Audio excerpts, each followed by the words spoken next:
नमस्कार दोस्तों। हमारे भारत देश में न्यायपालिका, कार्यपालिका और विधायिका तीनों ही एक दूसरे से स्वतंत्र और संबद्ध रूप से कार्य करती हैं, जिसमें भारत में सर्वोच्च न्यायालय के प्रमुख यानी कि जो भारत के मुख्य न्यायाधीश होते हैं, यह भारत के मुख्य न्यायाधीश का पद भारतीय न्यायपालिका का सबसे जरूरी पद होता है। यह न केवल एक सम्मानजनक पद है, बल्कि इसके साथ कई अधिकार और सुविधाएं भी जुड़ी होती हैं, जो मुख्य न्यायाधीश के रिटायर होने के बाद भी जारी रहती हैं। आज के इस सेशन में हम जानने वाले हैं रिटायरमेंट के बाद किसी सुप्रीम कोर्ट के जज को या मुख्य न्यायाधीश को कौन कौन सी सुविधाएं मिलती हैं। हाल ही में सीजेआई DY चंद्रचूड़ इस पद से रिटायर हुए हैं और उनके रिटायरमेंट के बाद भी उनको कई सारी सुविधाएं मिलती रहेंगी, जो भारतीय न्यायपालिका में तय नियमों के तहत प्रदान की जाती हैं। तो आज के इस सेशन में जैसे कि आप देख पा रहे हैं, इन्हीं चीज़ों पर हम चर्चा करने वाले हैं कि रिटायरमेंट के बाद सीजीआई को क्या सुविधाएं मिलती हैं और सीजीआई को रिटायरमेंट के बाद किस काम को करने पर होती है पाबंदी, और साथ ही साथ में ये भी जानेंगे कि एक भारत के मुख्य न्यायाधीश जो रिटायर हो चुके हैं, उनके पास रिटायरमेंट के बाद और क्या क्या विकल्प होते हैं। तो चलिए जानते हैं आज के इस सेशन की शुरुआत करते हुए।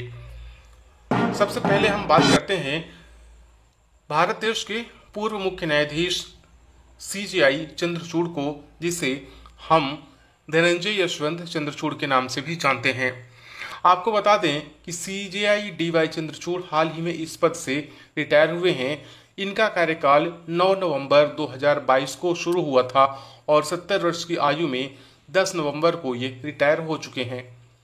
जैसा कि भारतीय संविधान के अनुच्छेद 124 के तहत निर्धारित किया गया है, उनके रिटायरमेंट के बाद उन्हें केवल सम्मान और उच्चतम सुविधाएं ही नहीं मिलेंगी, बल्कि इसके लिए कुछ खास प्रोटोकॉल भी होते हैं जो रिटायरमेंट के बाद लागू होते हैं। तो इसमें यह बात आती है कि इसमें क्या क्या मिलने वाले हैं। तो सबसे पहले इसमें एक सरकारी आवास मिलता है। सरकारी आवास में सीजीआई अपने परिवार के साथ में रह सकते हैं और उस सरकारी आवास में सीजीआई को सुरक्षा के लिए सुरक्षा गार्ड्स दिए जाते हैं और उन्हें जीवन भर के लिए एक प्यून यानी कि नौकर और एक ड्राइवर भी दिया जाता है। रिटायरमेंट के बाद सीजीआई को पेंशन और अन्य भत्ते भी दिए जाते हैं। नए नियमों के अनुसार सीजीआई को जो पेंशन मिलेगी वह 1,40,000 रुपये प्रति माह मिलेगी, क्योंकि भारत के मुख्य न्यायाधीश की जो सैलरी होती है वह 2,80,000 रुपये होती है। और नए नियमों के अनुसार यह कहा गया है कि किसी भी सरकारी कर्मचारी या केंद्रीय कर्मचारी का जो अंतिम 12 माह का वेतन होगा उसका 50% पेंशन के रूप में दिया जाएगा। तो 2,80,000 के हिसाब से 1,40,000 रुपये प्रति माह इनको दिए जाएंगे। साथ ही साथ में अन्य भत्तों में चिकित्सा भत्ते जो उन्हें स्वास्थ्य देखभाल सुविधाएं प्रदान करते हैं, और साथ ही साथ में सीजीआई जो उच्चतम न्यायालय द्वारा अन्य कानूनी मामलों में मदद और सलाह देने का अधिकार क्षेत्र इनके पास रहता है। यहाँ पर हम दूसरे पॉइंट की बात करते हैं कि रिटायरमेंट के बाद सीजीआई क्या क्या नहीं कर सकते हैं और किन चीज़ों की इनमें इजाज़त है, यानी कि क्या विकल्प हैं। तो जो पहली बात आती है कि क्या नहीं कर सकते हैं, तो सबसे पहली बात तो रिटायरमेंट के बाद जो सीजीआई होते हैं वह किसी भी कोर्ट में वकालत की प्रैक्टिस नहीं कर सकते हैं। भारत के संविधान अनुच्छेद 124(7) के अनुसार न्यायाधीश न्याय को बनाए रखने और संविधान की रक्षा करने के लिए जिम्मेदार होते हैं। उनके कार्यकाल के दौरान निष्पक्षता और शुचिता बनी रहे, इसके लिए संविधान में प्रावधान है कि रिटायरमेंट के बाद चीफ जस्टिस वकालत की प्रैक्टिस नहीं करते हैं। साथ ही यह भी माना जाता है कि सेवा के बाद अगर जज प्रैक्टिस करते हैं तो उनके पद और गरिमा के अनुरूप नहीं होगा। ऐसे में तीसरी बात यहाँ पर आती है कि क्या विकल्प होते हैं, यानी कि जब सीजीआई रिटायर हो जाते हैं तो उनके पास आगे क्या क्या काम करने के लिए होते हैं। जिसमें सबसे पहला काम आता है मध्यस्थता, यानी कि जो सेवानिवृत्त जज या रिटायर जज होते हैं वह अक्सर मामलों में मीडिएटर का काम कराते हैं, जैसे जटिल कानूनी मामलों को सुलझाने के लिए जहां पर विशेषज्ञों की ज़रूरत होती है या जिन एक्सपर्ट्स की ज़रूरत होती है। ऐसे में जो रिटायर जज होते हैं वह मीडिएटर या मध्यस्थ की भूमिका निभाते हैं।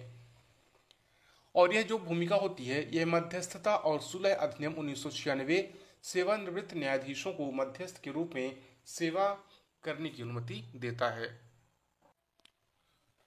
दूसरा विकल्प आता है आयोगों के प्रमुख। हमारे देश में कई सारे आयोग होते हैं जो कि संवैधानिक या सांविधिक होते हैं। उसमें जो रिटायर्ड जज होते हैं वह प्रमुख के रूप में कार्य कर सकते हैं, जैसे कि राष्ट्रीय मानवाधिकार आयोग या राष्ट्रीय हरित अधिकरण जैसे आयोगों के प्रमुख इनको बनाया जा सकता है और अक्सर बनाए भी जाते रहे हैं। इसके माध्यम से वह अपने अनुभवों को राष्ट्रीय महत्व और प्रशासनिक न्यायाधिकरण के मुद्दों पर लागू करते हैं। तीसरा ऑप्शन होता है सार्वजनिक सेवा। जो रिटायर जज होते हैं, रिटायर जजों को राज्यपाल या सरकारी समितियों के सदस्य जैसे संवैधानिक पदों पर भी नियुक्त किया जा सकता है। और इनके पास अगला ऑप्शन होता है शैक्षणिक योगदान। कई सेवानिवृत्त जो न्यायाधीश होते हैं वह लॉ कॉलेजों में अध्यापन कार्य कराते हैं या फिर व्याख्यान या प्रकाशनों के लेखन के माध्यम से अपना ज्ञान साझा कर सकते हैं। इसके बाद आते हैं हम हाल ही में संजीव खन्ना देश के 51वें सीजीआई बने हैं, यानी कि चीफ जस्टिस ऑफ इंडिया बने हैं। तो जो संजीव खन्ना हैं यह देश के 51वें सीजीआई बने हैं। इनका कार्यकाल 13 मई 2025 तक रहेगा और उसके बाद यह भी सेवानिवृत्त यानी कि रिटायर हो जाएंगे। इस तरह से जस्टिस खन्ना अगले 6 महीने तक देश के सीजीआई रहेंगे। खन्ना को मुख्य न्यायाधीश डीवाई चंद्रचूड़ की सिफारिश पर केंद्र सरकार ने 24 अक्टूबर को आधिकारिक तौर पर न्यायमूर्ति के पद पर नियुक्त की अधिसूचना जारी की थी। तो आज के इस सेशन में इतना ही दोस्तों। मिलते हैं आपसे अगले सेशन में अगले टॉपिक के साथ। तब तक नमस्कार, धन्यवाद।